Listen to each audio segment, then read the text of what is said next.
Good morning, everybody, and welcome and thank you for joining us for our Sunday service this morning. It's a nice sunny day here, and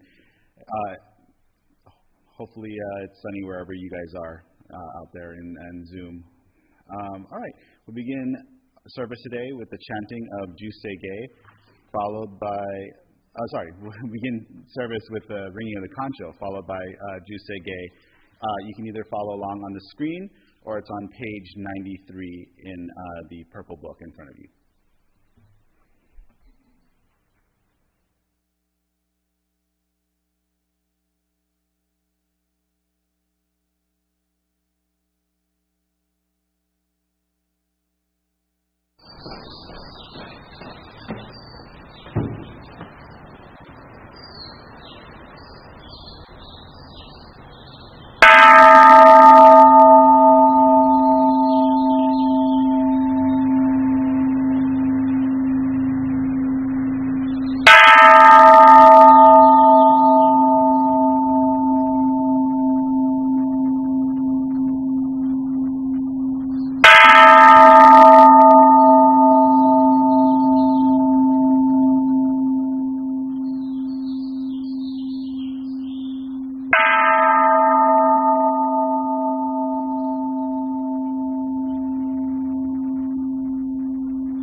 即時少年上映主本名シグム浄土一生懸にし人力縁大法不祥無才の少女三苦行交際主役満大悲死永元名詞根本案閉塞小悪道通達練習門高僧上満足医療実法日月主十期健康本府県一種解放法法政不徳法上王大集中説法知識供養一切分無足種徳本万年質上満国威三害用如仏無下士通達に無償万学営利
We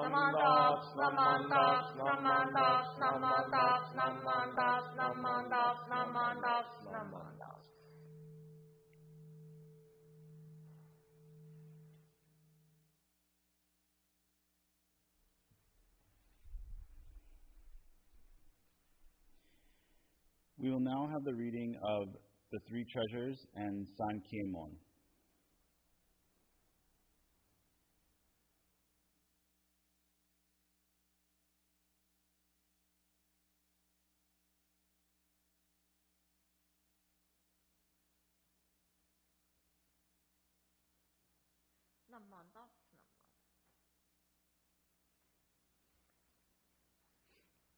Please join me in hands together as we read the Three Treasures.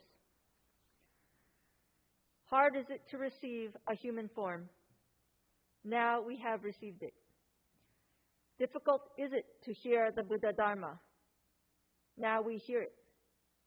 If we do not receive awakening in this life, in what life shall we do so?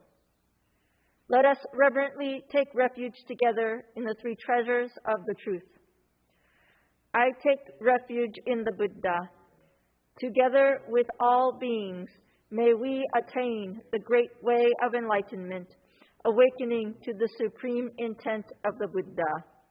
I take refuge in the Dharma. Together with all beings, may we enter the storehouse of Dharma, acquiring wisdom as deep as the ocean. I take refuge in the Sangha. Together with all beings, may we become united at the great assembly, being free of all bondage. Hard is it to encounter the supreme, profound, and wondrous Dharma, even in 100,000 million kalpa. Now we are able to hear and receive it. Let us thoroughly understand the true intent of the Tathagata. San Kiemon. 人参受け方し、今すでに受く。仏法聞き方し、今すでに聞く。この身根性に向かってどせずんは、さらにいずれの章に向かってかこの身をどせん。大衆もろともに指針に三本に消えし、立て祭るべし。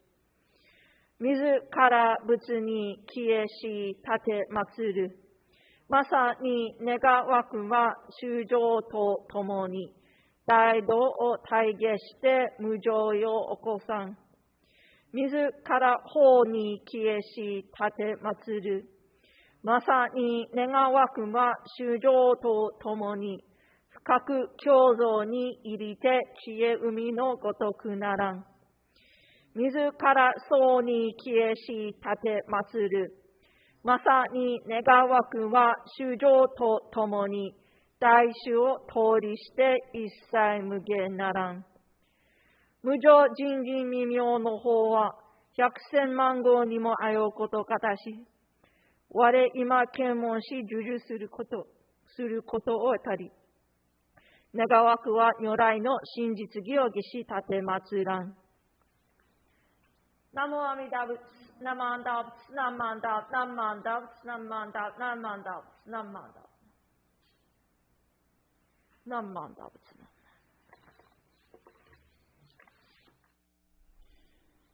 We will now have a Dharma message by Reverend Umezu.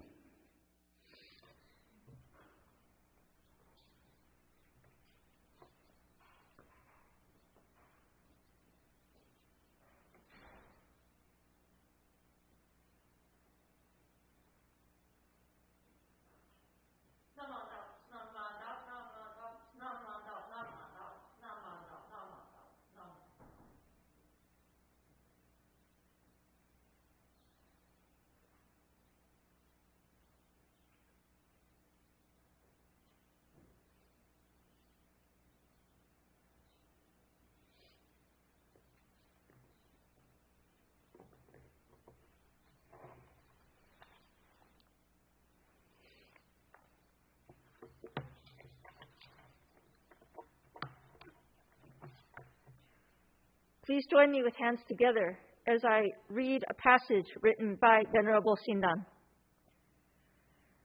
How sincere are the true words that we are embraced and never abandoned, and that the true Dharma is transcendent and rare. Listen and reflect, and do not hesitate or delay. Naman doubts, naman doubts, naman doubts, naman doubts. Good morning, everybody. How's everybody doing today? Good. Thank you for remembering the time change and being here on time. I appreciate it. Thank you to those of you who have been joining us. Thank you for coming back. And I would like to offer a special welcome to anyone who may be joining us for the first time, either in person or on Zoom. Thank you very much. Welcome to West LA. The passage that I just read can be found in the preface of Venerable Shinran's major prose work, Kyogyo Sho Monrui, or Kyogyo Shinsho. In this passage, Venerable Shinran is expressing his joy for encountering such a rare teaching that embraces him as he is, that will never forsake him or abandon him.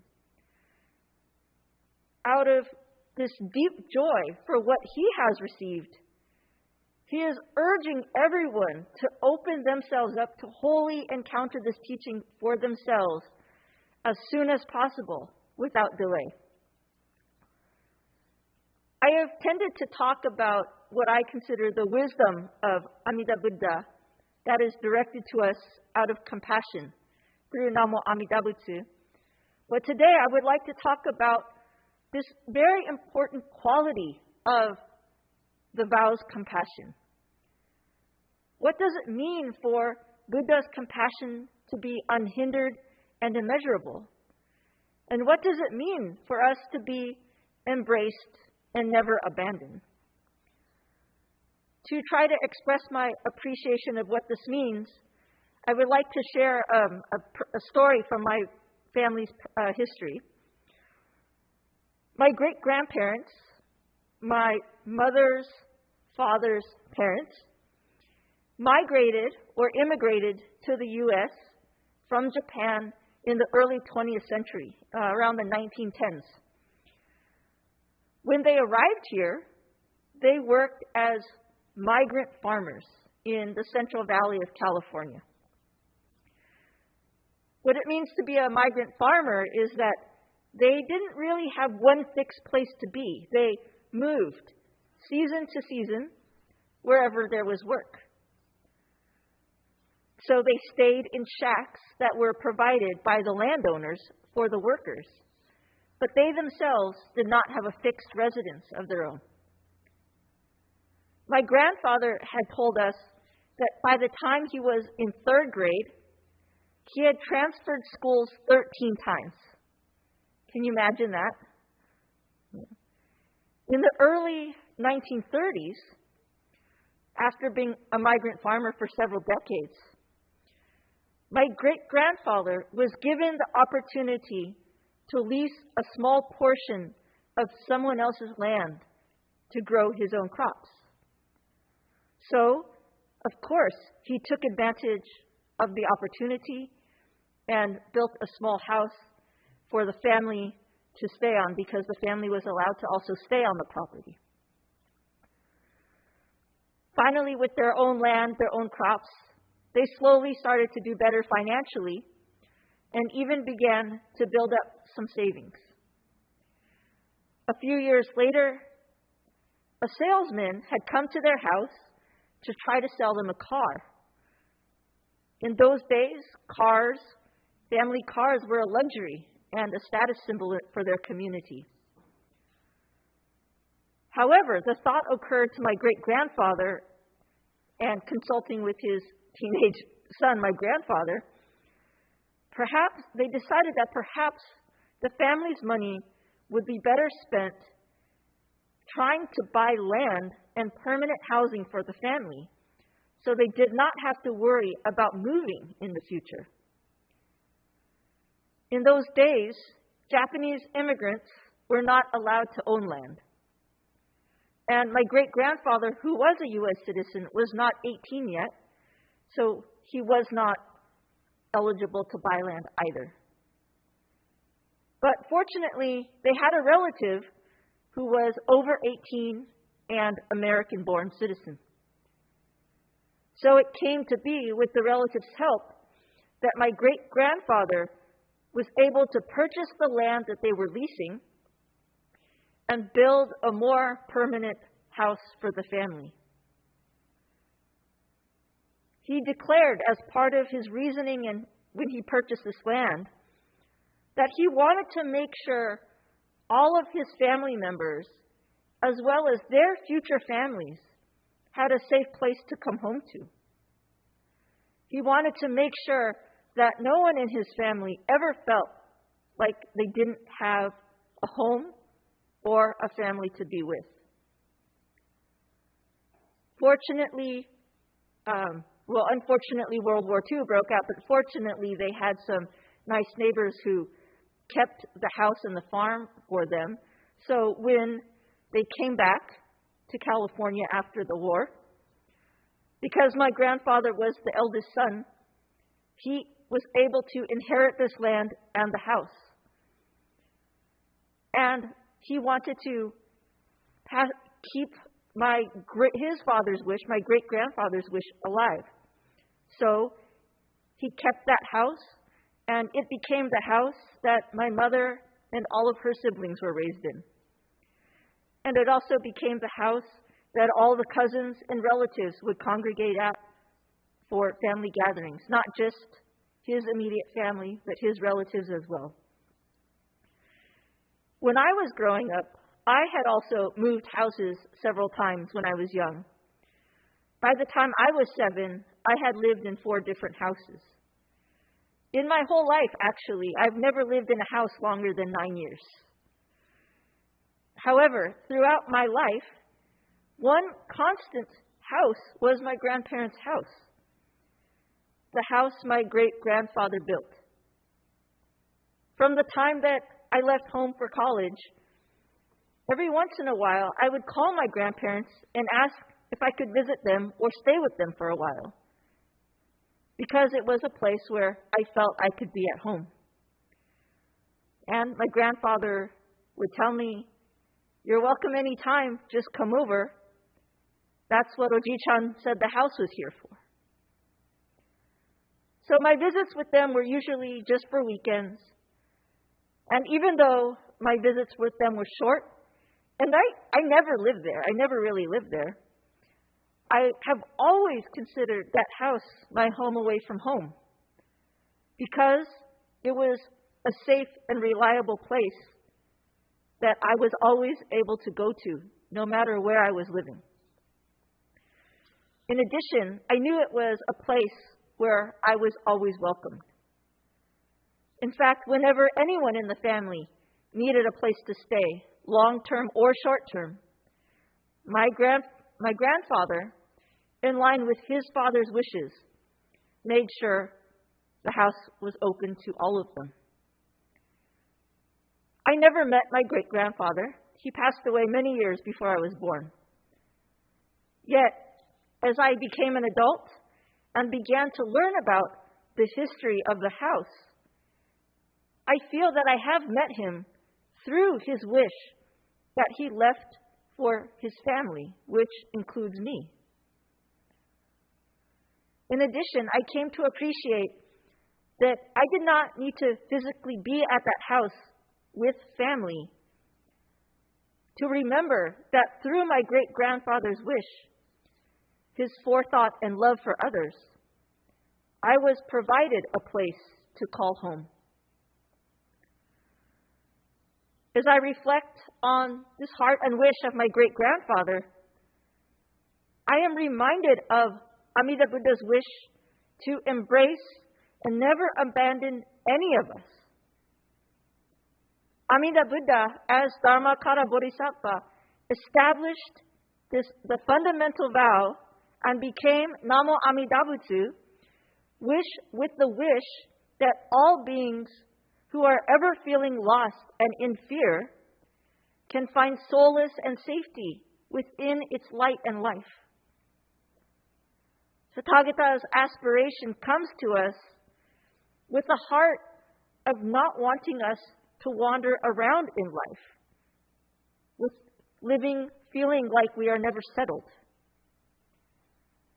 Just like my great-grandfather purchased the land and built the house, not just for his family at the time or himself, but all future family, Amida Buddha established the Pure Land and Namo Amida Butsu, not just for Buddha's own benefit, but for the benefit of all others who may ever live and need guidance and embrace, aspiring to give us all a spiritual place to call home, where all beings are welcomed just as they are. Although some may consider my great-grandfather's wishes, I don't know if the word is praiseworthy or just like, wow, who would do that? My great-grandfather's aspiration for the house was ultimately selfish and limited because his intent was to share it only with family. And he was not able to live forever to make sure that his intent was fulfilled. So one day the family will probably sell the house.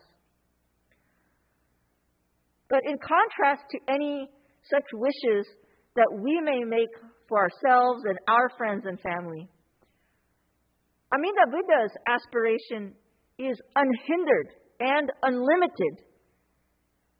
Buddha's intent is for all beings at any time and in any place, without differentiation or discrimination, to come to this warm home of the Pure Land, to be with Amida Buddha through Namo Amida Butsu. And because Amida Buddha's life is infinite, we can be sure that Amida Buddha's vow will always be around for our whole lives. Amida Buddha prepared Namo Amida Butsu and the Pure Land to be a constant and reliable refuge for all beings to find calm and solace amid our chaotic lives. No matter where we are in our lives, no matter what we are going through, we are all being welcomed to meet with Amida Buddha and the serenity of the Pure Land through Namo Amida Butsu. We do not have to wait until the moment of death to encounter Buddha and the Pure Land. We can meet with them every moment that we recite Namo Amida Butsu and be reminded why it came to be. The word Namo in Namo Amida Butsu has two simultaneous meanings. One meaning is to take refuge or find safety in. Another meaning is to call or invite. Thus, when we recite Namo Amida Butsu, it means at the same time, I take refuge in Buddha of immeasurable wisdom and compassion, and I am invited to be with the Buddha of immeasurable wisdom and compassion. So every time we have occasion to recite Namo Amida Butsu, it is a chance for us to hear this invitation to be with the Buddha and find safety in the Pure Land and call it our spiritual home. Because the Buddha's heart is unhindered and immeasurable, we do not have to worry about going to it, but Amida Buddha's heart, its light and life, are constantly coming to us. We only need to realize that it is doing so. My great-grandfather made his aspiration about 80 years before I even realized it. The aspiration and invitation to call his home my home was always there, but I was not aware of it. It was not until I became aware of that wish that I was able to appreciate his home as my home. In this same way, Buddha's light is always illuminating each of us, even if we aren't aware of it. But it is when we realize and feel that we are being illumined that we can truly say that we feel embraced and never abandoned by Amida Buddha. And we have been given a place to call home. This is what the Buddha aspires for all of us to do. Buddha sincerely wishes for all of us to hear this invitation and accept the Buddha's invitation to call the Buddha's realm, the Buddha's wisdom and compassionate heart, our home away from home. This is Namo Amida Butsu. So as each of us continues on our personal journeys of life, I hope we can all open our hearts and minds to becoming aware of Amida Buddha's constant light that is illuminating us. And I hope we can all realize that we are all embraced and never abandoned within Amida Buddha's heart as we are. Let us all find deep settlement and peace of mind with having the foundation of knowing we have a home away from home, no matter who we are, where we are, or when we are. Let us continue to gather and listen to this important invitation of Namo Amida Butsu and do our best to live with it in our hearts and minds, sharing the joy of the vow and the calling of Amida Buddha with others in our lives. So I encourage you all to continue to reflect on the meaning of Amida Buddha's vow and allow the wisdom and compassion of Amida Tathagata to permeate your heart and mind and serve as a foundation for your everyday life, so you will always have a place to call home away from home. Thank you very much for allowing me to share my appreciation of Nembutsu teaching with you today. Once again, thank you all for being here. I would now like to invite you to bow your heads as I close by reading a letter by Master Renyu. What is taught in the tradition of Venerable Shinran is that the heart that entrusts in Buddha's vow is essential. For when we abandon various practices and wholeheartedly take refuge in Amida, our birth in the Pure Land is settled by the Buddha through its inconceivable vow power. The state we thus attain is described as, with awakening to a single thought of entrusting, we join those who are in the stage of the truly settled. Recitation of the Nembutsu thereafter should be understood to be the Nembutsu as an expression of thankfulness for the Tathagata's benevolence for settling our birth in the Pure Land. Humbly and respectfully. 承認一流の関係の趣を信じのもって本当せられ候。そのゆえはもろもろの造業を投げ捨てて一心に皆に奇妙すれば。不可思議の眼力として仏の方より往生は事情せしめたも。そのくらいを一年発起入賞上子入とも釈し、その上の称名念仏如来我が往生を定めたまいし、御法人の念と心めきなり、あなかしこ、あなかしこ。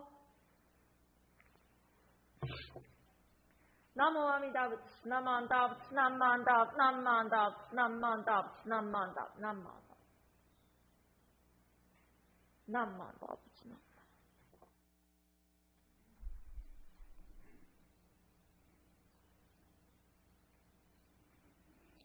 Thank you, Reverend Umezu, for your Dharma message this morning. I have some things to reflect on today. Next, we'll have the reading of Rogemon. Please join me with hands together as we recite Ryogemon. I rely upon Amida Buddha with our whole heart for the enlightenment in the life to come, abstaining from all sundry practices and teachings, and giving up the trust in our imperfect view. There is no doubt that the assurance of enlightenment comes at the very moment we entrust and we recite the Nembutsu Namo Amida Butsu in joy and gratitude for the Buddha's compassion. We also acknowledge gratefully the benign benevolence of our founder and succeeding masters who have led us to live in this profound teaching, and we do now endeavor to follow throughout our lives the way laid down for us. 両下出言もろもろの造業雑種自力の心を振り捨てて一心に阿弥陀如来我らが今度の一大事の御所御助け将来と頼み申して候頼む一年の時往生一条御助け事情と存じこの上の称名はご恩報者と存じ、喜び申し候。この恩断り、弔問申し分け候こと、ご解散承認ご出世の言、次第僧正の前知識の朝からざるご関係のご恩と、ありがたく存じ候。この上は定めを課せられる恩をきて、一語限り守り申すべく候。ナモアミダブツ、ナマンダブツ、ナマンダブツ、ナマンダブツ、ナマンダブツ、ナマンダブツ、ナマンダブツ。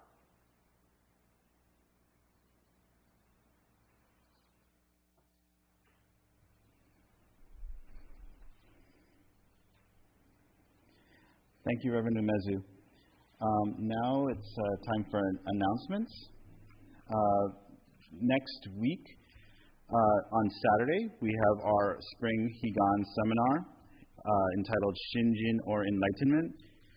That's at 10 a.m. to 11:30, and our guest speaker is Reverend Kenneth Fujimoto, Minister Emeritus for the Buddhist Churches of America. The following day, Reverend Fujimoto will also be our guest speaker for our Spring Higan Dharma service, and that's on Sunday at 10 a.m. On Saturday, April the 6th, we will have our one of our first centennial commemorative seminars entitled "What is Amida Buddha? Shin Buddhist Teaching of the Two Buddhas, Shakyamuni and Amida." And it's open to everyone, and that will start at 1. And the guest speaker is Reverend Dr. Nobuo Haneda, Director of the Maida Center for Buddhism. Hanamatsuri Dharma service will be on the following day, April 7th at 10 a.m. And Reverend Dr. Haneda will also be the guest speaker for that service as well. I was being told that we will have more classes coming soon, but I don't have any flyers for that right now. So please stay tuned on the website and the email, and we'll be getting those out to you shortly with more information. Next, we have bingo at the temple. The next one is on March 22nd, and it's always every third Friday of the month, and it starts at 7 p.m. And I've been told for this month there will be 2 $100 cash prizes. So come by and hopefully you can win some money. And finally, we have our West LA T-shirts that Connie's been talking to you about. We have a bunch of them back in stock, and they are $20 each, and they come in both crew neck as well as the regular, as well as V-neck for women. And you can come see me or order them on the website.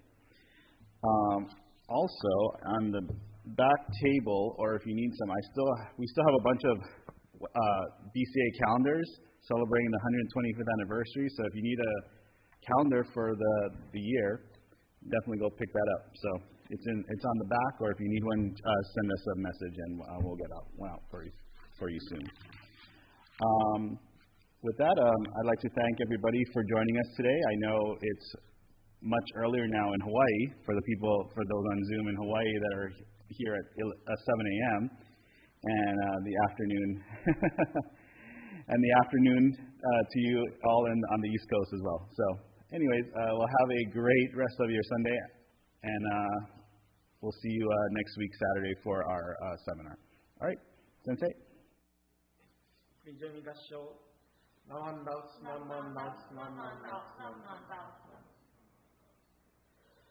Thank you very much. Please offer the incense.